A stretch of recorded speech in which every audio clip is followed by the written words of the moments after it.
풍산 2023년도 3분기 누적 실적을 스루풋 회계로 분석하고 연말 매출을 예측해 보도록 하겠습니다. 매출은 7.4% 감소하고 영업이익은 22.8%가 감소했습니다. 가공비 배부 재고자산 회전율은 2.7회전으로 낮게 나타납니다. 내용이 좋았다고 생각하시면 구독, 좋아요 부탁드리고 필요하시면 배속 보시기를 바랍니다. 스루풋의 길 오랜 세월 지켜왔던 재정원가의 법칙의 가정은 우리 세계의 특징이 아니다. 무엇인가 우리가 모르는 세계가 있다. 두 갈래 길이 있다. 우리는 아직 가보지 못한 길로 들어가 볼 수 있다라는 취지로 스루풋 세계를 또한 소개하는 메시지가 되겠습니다. 원가회계 손익으로서 매출은 2조 2천억 원대를 달성해서 전년보다 7.4% 감소했고요. 어, 가공비 배부 재고자산은 17%가 더 증가했습니다.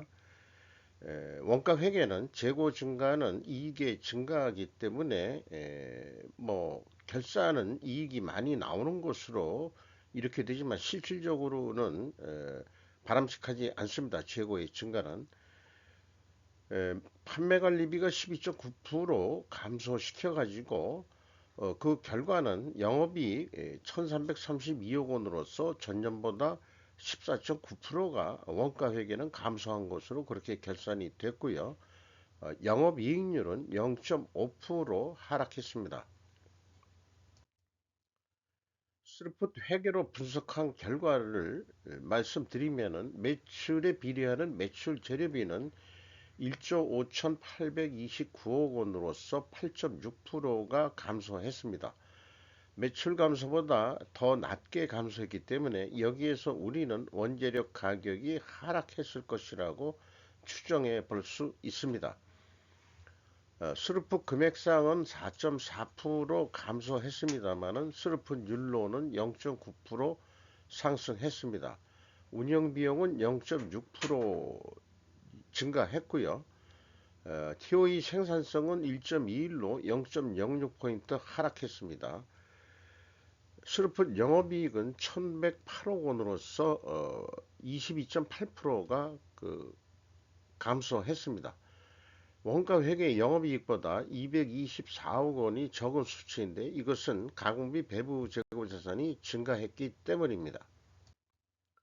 재고자산 내역을 보면은 WCAI가 제품 및 상품, 제공품 두 가지를 가공비가 배부되는 재고 자산인데 회사는 제품 및 상품을 묶어서 표기하고 있습니다. WCAI가 1088억 원이 증가했습니다. 여기에서 가공 비율을 곱한 금액이 원가 회계하고의 차이액이 되겠습니다. 원재료도 좀 한 267억 정도 내려갔네요. 전반적으로는 906억 원이 증가를 했습니다. 비용의 성격적 분류 내역을 재료비와 운영비용으로 디커플링해서 분석을 해보면은 AB 합한 금액은 1조 5,600억 원대로서 9.2% 감소했습니다. 운영비용은 0.6% 증가했고요.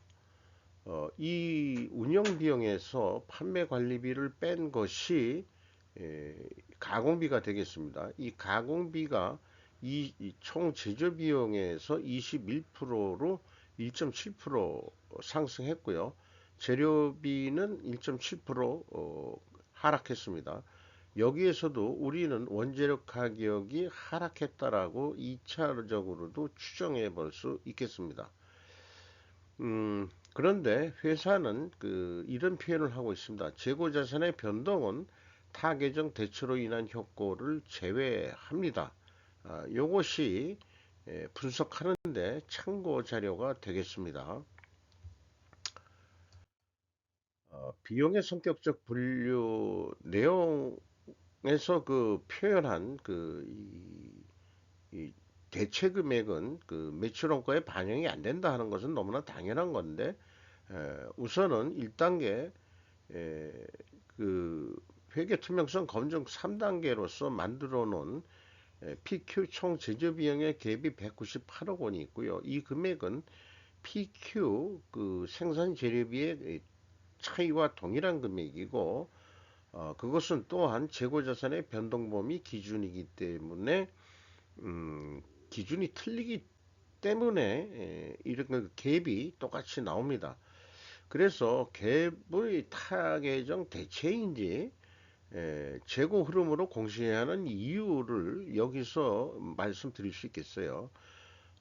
총 제조 비용을 저는 에, 안 알려주니까 비공개되는 거니까 매출원가에서 역산해서 총 제조 비용을 풀이해내는데, 재고의 증감 금액에서 타계정 대체 금액도 출고 금액으로 그냥 인식을 하니까 이런 차이가 있는 것으로 그렇게 이제 추정을 하게 됩니다. 그래서 지속적으로 얘기하는 거지만은 재고자산 명세는 밑에 있는 양식과 같이 이런 식으로 그 공시를 해야 된다는 거죠. 그래서 이 출고 금액이 생산 재료비, 생산에 투입된 재료비로서 어, 그 파악을 할 수 있어야죠.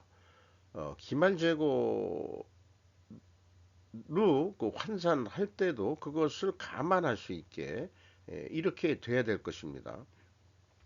그래서 여기에서도 그래서 미리 타겟형 대체라는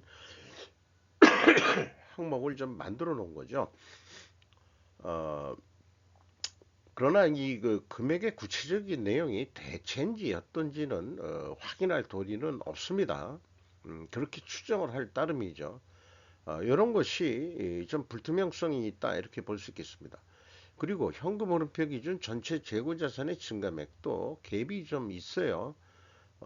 작은 금액이 사실은 아닙니다. 현금식으로 읽으면은 현금이 947억 원이 나갔다면은 재고가 947억 원이 증가해야 되는데 907억 원뿐이 증가 안 했습니다. 40억 원의 현금이 어디로 갔느냐고 물어보면은 일반적으로 재고자산 평가 손실이다 얘기하는데 평가 손실액은 한 7억 원뿐이 나오질 않습니다. 그런데 이 마이너스는 환급을 또 잡았다는 얘기예요.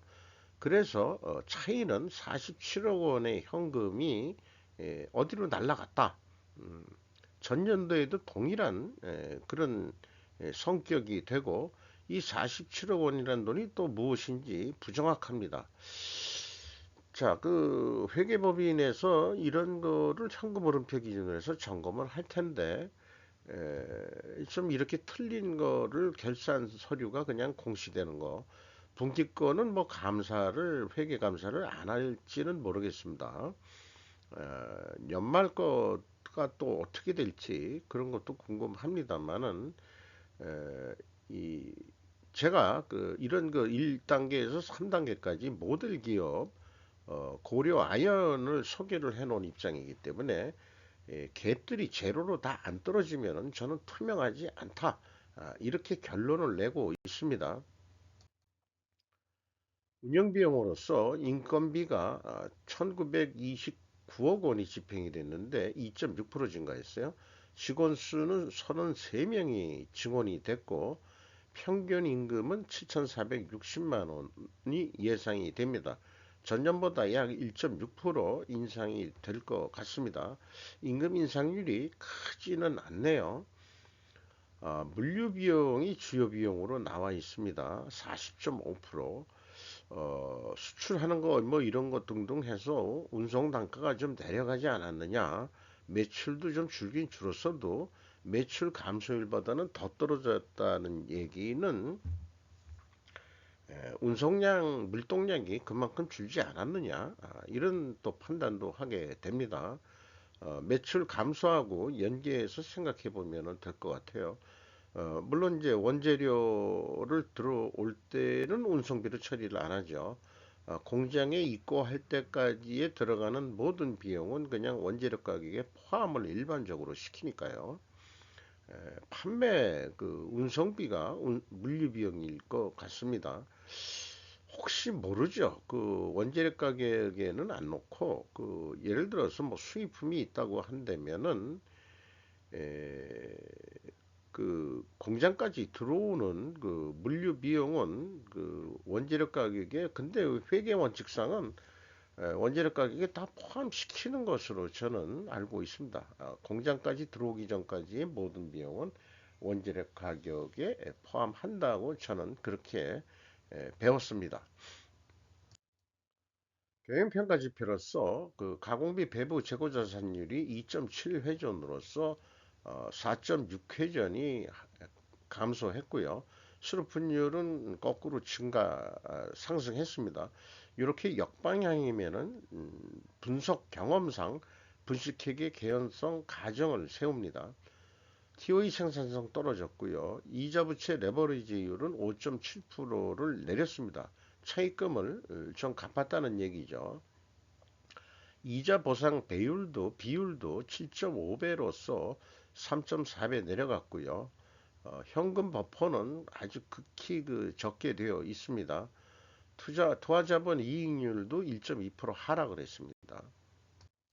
앞서 얘기한 분식회계 개연성 가정을 풍사는 우리는 그런 회사가 아니라고 주장하시고 반증을 하시려고 하면은 원재료 및 상품 매입 가격 상승과 판매 가격 상승으로 입증해야 됩니다. 이것을 충분 조건 논리라는 도표로 그린 거고요. 필연적으로 존재할 다른 무죄를 증명할 그 증거로는 재고 회전율을 수량으로 산출해서 제시를 해야 된다. WCAI에 해당하는 것만 하면 됩니다. 나머지는 보완적인 상황이고요. 그래서 조사를 해보면은 원재료 가격이 매입 비중까지 포함해서 2.9%가 그 하락을 했습니다. 여기 그 매입 비중은 스크랩 포함으로 이렇게 되어 있습니다. 전기동과 아연, 그 다음에 니켈을 그 주요 원재료로서 하고 있고요. 매입 비중은 94%만 반영을 했습니다. 그 영향력은 제품 가격 추이도 그 가중 평균이 가능했는데 내려갔습니다. 그래서 그 상승했다는 거, 이 원재료 가격 이미 상품 가격 상승과 판매 가격 상승했다는 것은 가중 평균으로 봤을 때는 전부 다 반대로 나옵니다. 이런 것들이 아까 그 앞에 1단계에서 3단계까지 갭이 무엇인지 모르는 그런 거하고 인과관계가 분명히 있을 거예요. 상관관계가 아니고 숫자라는 게 인과관계로 뭔가 영향을 미치고 다 그렇게 하게 되어 있을 것입니다. 그래서 이것을 조견표로 한번 만들어 보면은 이 원가 비율에서 그 원재료가 79.4%에 해당하니까 2.3% 가격 하락 압박률이 있습니다. 그리고 그 가공 비율도 그럼 좀 반영해 주자. 왜냐, 경비들도 말하자면은 그 변동이 있으니까, 그것은 좀 증가가 됐죠.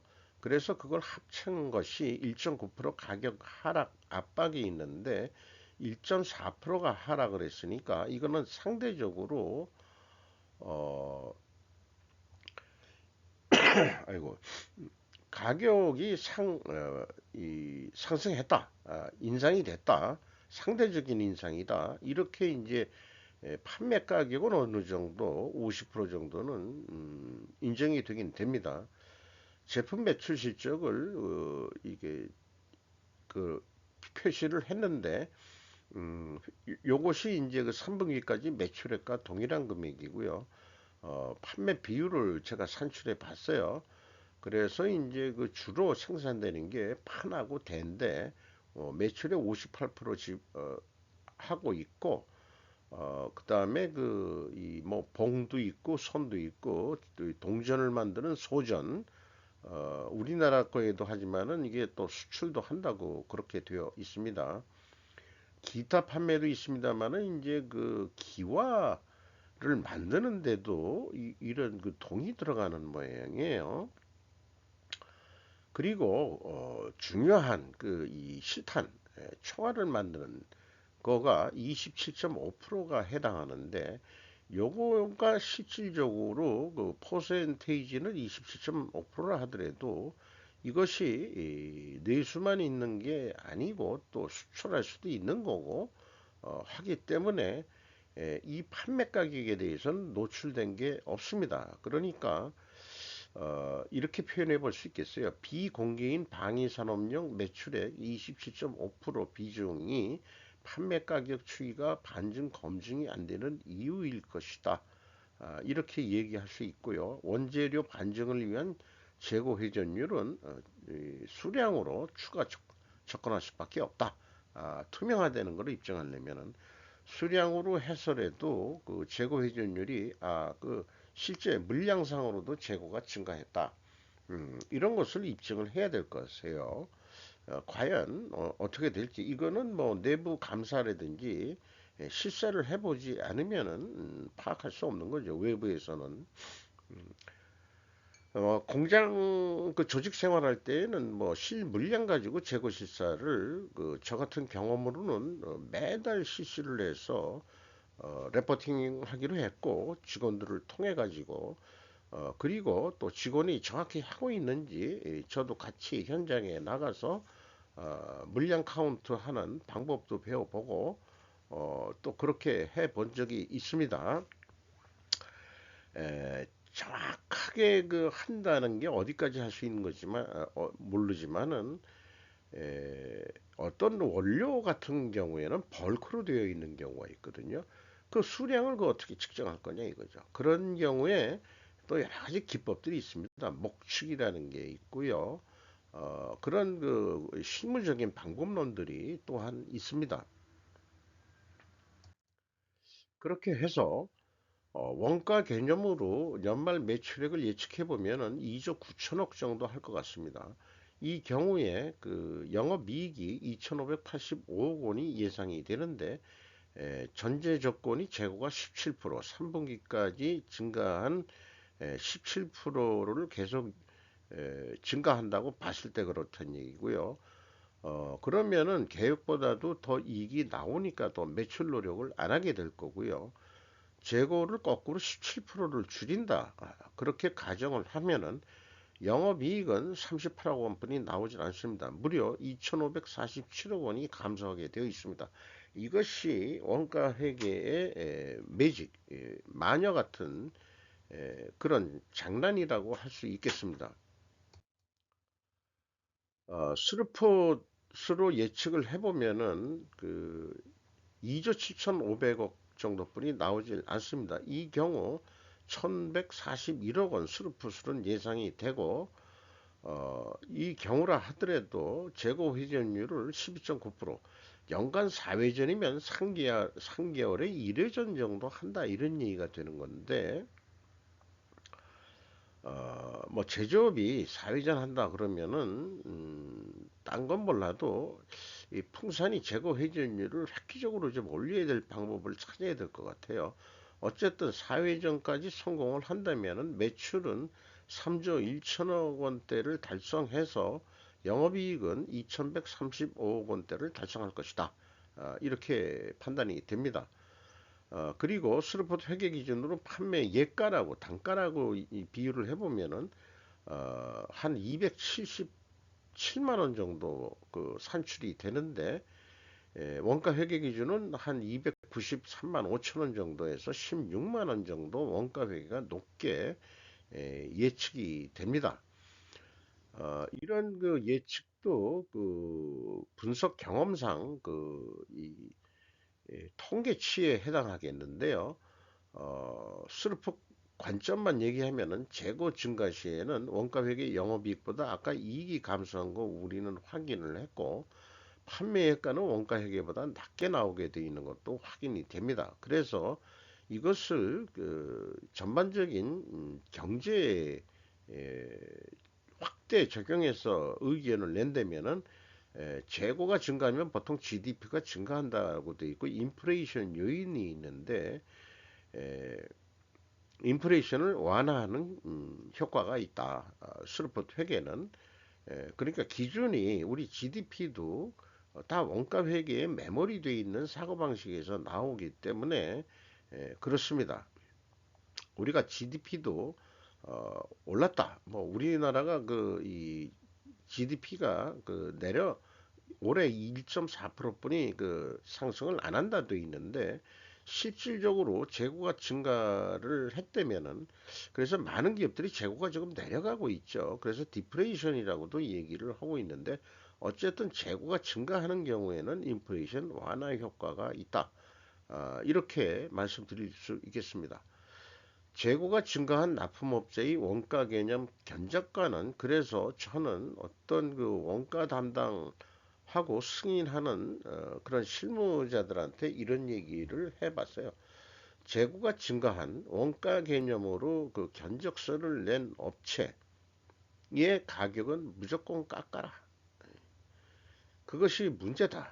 재고 증가분을 여러분이 구매하는 단가에 자기네들이 재고를 유지하는 비용, 아직 팔리지도 않은 그런 비용까지 당신네들한테 이전시키는 거나 마찬가지다. 덤탱이 씌우는 거나 마찬가지다. 그러니까 그것을 가공 비율만큼 깎아라. 많이 그냥 무조건 후려치면 안 되죠. 합리적으로 이건 아니지 않냐. 당신들 재고 증가분을 왜 우리가 그 돈까지 그 줘야 되느냐. 근데 독점이나 판매 우위에 있는 업체들은 다들 그렇게 할 겁니다. 아니면 사고 싶지 않으시면 마세요. 이런 시장 상황이면 이것은 안 되겠죠. 자, 뭐 그런 얘기고 반대로 스루프 개념 원재료 연동형 견적가를 낸 업체는 재고가 증가하더라도 아까 견적을 싸게 냈죠. 우리는 그냥 원재료 연동형으로 원재료 내려간 정도만 변동된 부분만 반영을 했고 운영 비용만 좀 또 반영해 주시면 더 감사하고 사실은 뭐 인건비도 좀 오르고 그러지 않습니까? 뭐 해가지고 그것까지 반영이 사실은 그 스루프상 예측할 때는 운영 비용을 무시를 하기는 합니다. 그러나 손익분기점하고 두 가지를 합쳐가지고 예측을 하기 때문에 운영비용도 어느 정도 반영을 해 줄 수 있다고 보입니다.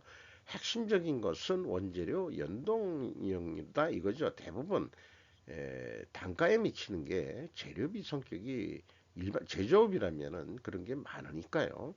건설업인 경우에는 이제 그 현장 건설 노임 단가 문제가 또 있습니다. 자재비만이 문제가 아니고 그런 것까지 좀 미리 그 말씀을 드려보고 싶네요. 어쨌든 스루프 개념으로 그대로 만약에 견적을 냈다 그러면은 그건 양심적인 업체다. 그런 업체 거는 견적가를 그냥 인정해 줘야 될 것이다. 저는 그렇게 실무적으로 좀 견해를 말씀드릴 수 있을 것 같아요. 주가는 36,300원으로서 이 연초보다 2,650원 상승했고요. 장부가 가격의 51%밖에 대우를 못 받고 있습니다. 뭐 일반적으로 100% 받으면 얼마나 좋겠어요. 그 코리아 디스카운트에 해당한다고 할 수 있겠습니다. 5% 이상 주주는 풍산홀딩스가 그 38% 지분을 가지고 있고 연금공단이 10.09%, 외국인이 15.17%가 있는데 모건 스탠리가 그 거래에 눈에 띄입니다. 홀딩스 최대 주주는 뉴진스로서 36.15% 지분을 소유하고 있습니다. 이상 풍산 2023년도 3분기 실적을 어, 그 분석을 해봤습니다. 어, 우리나라 그 산업용에도 그이 총알이나 포탄이 들어가겠습니다만은 세계 경제가 아니 그 전쟁이 두 군데가 일어나고 뭐 한다 그래도 크게 뭐 이렇게 매출이 증가하지는 않는 것 같네요.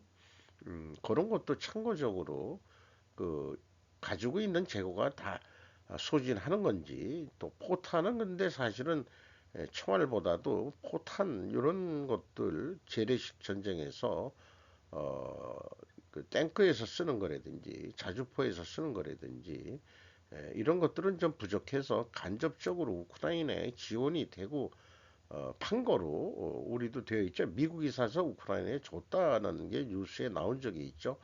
북한 거도 많이 갔다는 설이 있고요. 북한의 그 포탄이 말하자면 그걸 뭐라고 그러죠? 그 불발탄 이런 것도 좀 많다는 식으로 얘기를 해본 것도 그 뉴스에서 본 것 같습니다. 약간 그 잡설이 좀 들어간 꼴이 됐는데 이상 마치도록 하겠습니다.